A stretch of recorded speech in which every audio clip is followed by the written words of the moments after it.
many attractions in Vancouver is its great dining in the many restaurants that the city and area has to offer. But some establishments, like the Barefoot Bistro in Whistler, do more than just feed you. They do things like teach you how to saber a bottle of champagne. And that's saber, not savor. Of course, other restaurants have different ideas about how best to use sabers.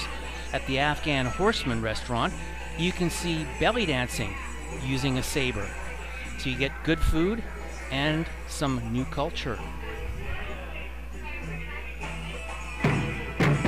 And of course, there are lots of different cultures in Vancouver, and they're all represented at the various festivals held in the city throughout the year. For example, the Powell Street Festival celebrates Japanese culture every August. And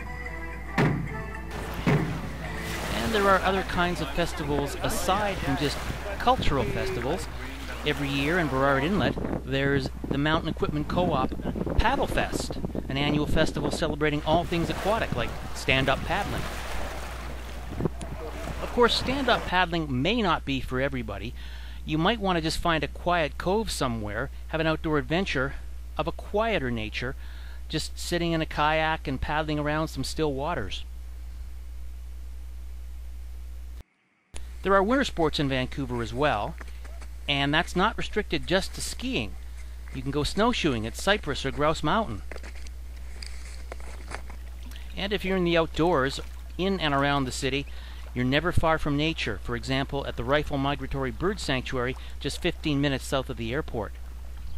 Inside the city itself, we have the Brodell Conservatory, right in the heart of the city, where you can see some exotic captive birds in the big geodesic dome, and maybe if you're really lucky, catch a bit of a jazz concert while you're there.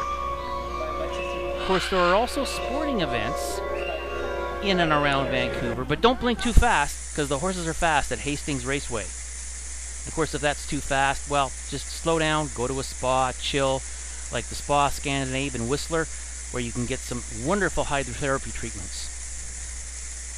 And if that's still not slow enough for you, within an hour of the city, you can find a campsite, light your fire, and kick back.